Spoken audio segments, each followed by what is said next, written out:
ଘୋର ଅନ୍ୟାୟ। ଭାଇ ଚାଲିତ ଭାଇ ଏ ହଉଛି ସେ ଆଦର୍ଶ ପଟ୍ଟନାୟକର ବଡ଼ ପୁଅ ବିକି। ଏ ବସ ଭାଇ ମାନେ ମୁଁ ତାଙ୍କ ଗାଡ଼ିରେ ଆକ୍ସିଡେଣ୍ଟ ହେଇଗଲି। ସେ ମୋତେ ଘରକୁ ଛାଡ଼ିବାକୁ ଆଣିଥିଲେ। ଆଉ ଏ ଘରେ ଆସି ପହଞ୍ଚିଲା ବେଳକୁ ମୋତେ ଏକା ଦେଖେ ବିକି ମୋତେ। ସେ ମିଛ କହୁଛି। ମୁଁ ସେମିତି କିଛି କରିନି। ସେ ମିଛ କହୁଛନ୍ତି। ବିଶ୍ୱାସ କର, ସେ ମିଛ କହୁଛନ୍ତି। କଣ ହେଲା? ମୁଁ ମିଛ କହୁଛି? ମୁଁ ମିଛ କହୁଛି? ହଁ, ତମେ ମିଛ କହୁଛ। ତମେ ବେମିନ୍। ତମର ମନେ ରଖିବା ଉଚିତ। ମୁଁ ଜଜ୍ ଆଦର୍ଶ ପଟ୍ଟନାୟକର ପୁଅ ବିକି ପଟ୍ଟନାୟକ ଶିକ୍ଷାଗତ ମାନବିକତାକୁ ଭୁଲି ଯାଇ ଏମିତି ଗୋଟିଏ ଘୃଣ୍ୟ କାମ କରି ମୋ ବାପାଙ୍କ କଥାକୁ କେବେ ନିଶ୍ଚୟ କରିବାକୁ ଚାହୁଁନି। No, never. ମିଛର କଳାବାଦ ଭାଇ ସତ୍ୟର ସୂର୍ଯ୍ୟକୁ ଢାଙ୍କିବା ପାଇଁ ତମେ କେବେ ଚେଷ୍ଟା କଲନି। ଶେଷରେ ତମେ ହାରିଯିବ। ସତ୍ୟଟା ଦିନେ ନା ଦିନେ ନିଶ୍ଚୟ ଆତ୍ମପ୍ରକାଶ କରିବ। ମାନୁଛ ଯଦି ସୂର୍ଯ୍ୟ ହିଁ ଅନ୍ୟକୁ ଆଲୋକିତ କର, ତାହାର ଭବିଷ୍ୟତକୁ ତମେ ନଷ୍ଟ କରିଦିଅନି। ଛି, ଆରେ କେମିତିକା ନାରୀ ତମେ? ନିଜ ଦେହର କଳଙ୍କ ଭରିବାକୁ ନିଜେ ତମେ ଚେଷ୍ଟା କରୁଛ। ଆରେ କେମିତିକା ନାରୀ ତମେ?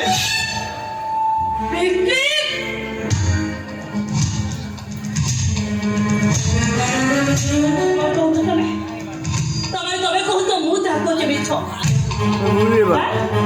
ମୁଁ ଯାହା କହୁଛି ମିଛ। ହଁ ହଁ, ତମେ ମିଛ କହୁଛ।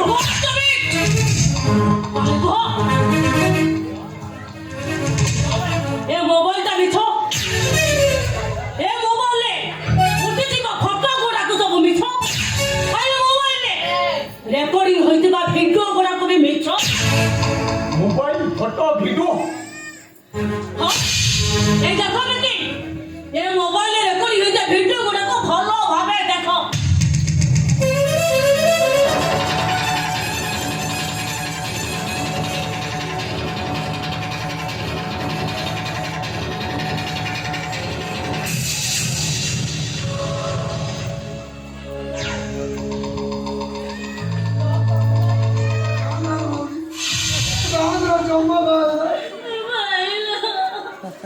ମତେ ବିଶ୍ୱାସ କରନ୍ତୁ।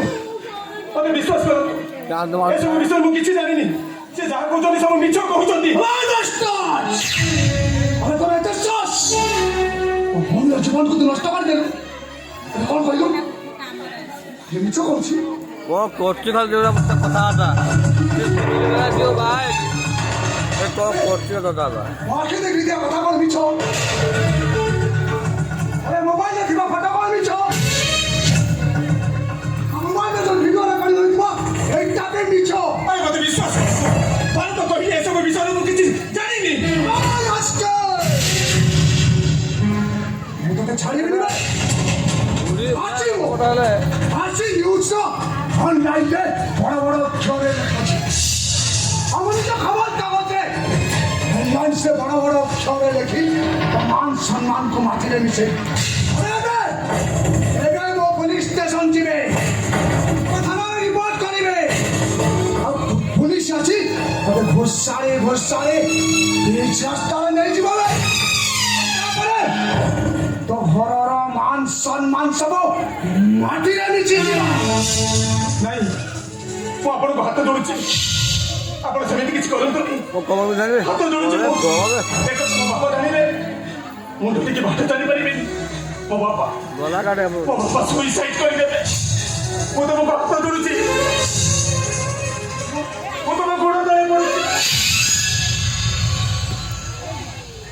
ମୁଁ ତ ତମକୁ ଛାଡ଼ିଦେବି ନିଶ୍ଚୟ, କିନ୍ତୁ ଗୋଟିଏ ସର୍ତ୍ତରେ।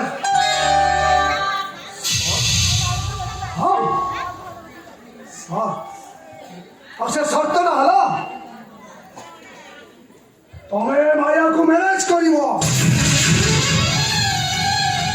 ଆମ ଘରେ ହରଜୟା ହେଇ ରହିବ। କରିବ ତ ତମେ ତ ବଞ୍ଚିଯିବ, ଆଉ ତମ ପରିବାରର ମାନ ସମ୍ମାନ ବି ବଞ୍ଚିଯିବ। ନିଷ୍ପତ୍ତି ତମ চুপচাপ ছিড়ানো কাহিকে কুহ তবে মতে ম্যারেজ করিব না তোমার বাপা মাকে মান সম্মান বাহারে নিলাম করিব না তুমি গোটে নিজে কলঙ্কিত পুরুষ পালটে যাব।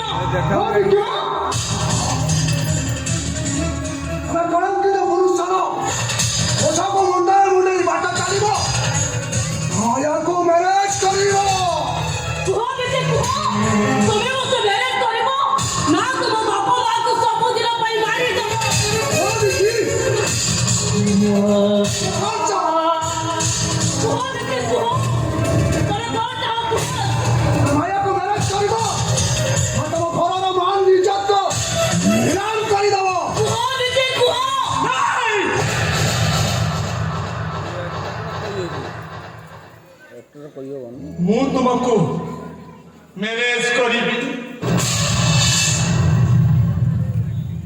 तुम्हें मत क्षमा कर बाबा तुम मान सम्मान को बचेवा को जाई तुम पुटा जी ओ बाटरे पाद देइछि বড় যেটা বলবে আকাই কুহন্তি বড় যেটা বলবে সুখ্য আপনকৰ সুযোগ্য সন্তান আরে ସେଥିପାଇଁ সন্ଥ কবি ভীম ভই কইଥିଲେ এ জীবন পছে নরকে পড়ি থাও এ জগত উদ্ধার এই যাও মো জীবন নরক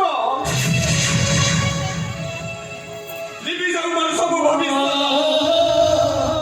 সব লিবি যাও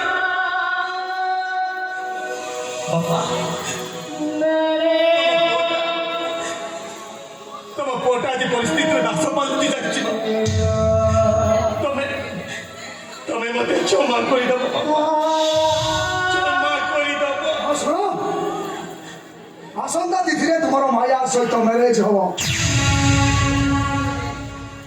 ହଁ ମ୍ୟାରେଜ ପରେ ତୁମେ ବାପା ମାଙ୍କ ପାଖରୁ ଆଶୀର୍ବାଦ ନେବା ପାଇଁ ଯାଇପାର କିନ୍ତୁ ତା ପୂର୍ବରୁ ତୁମେ କୁଆଡ଼େ ବି ଯାଇପାରିବନି କୁଆଡ଼େ ଆଉ ଯିବି ସେଦିନ ସାପଟା ଛୁଚୁନ୍ଦ୍ରାକୁ ଧରି ସାରିବା ପରେ ଯେତେବେଳେ ଯାଏ ସେ ମୂଷାକୁ ନୁହଁ ଛୁଚୁନ୍ଦ୍ରାକୁ ଧରିଛି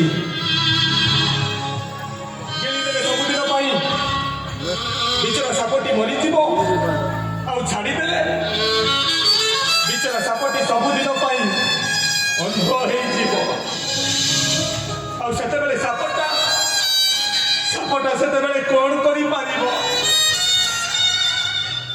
କରିପାରିବ ସେ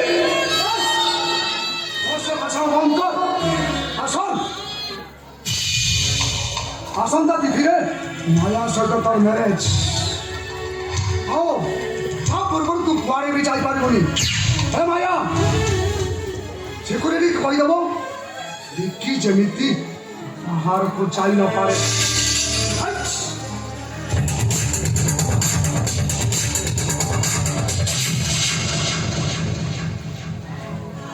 হ্যালো রিকি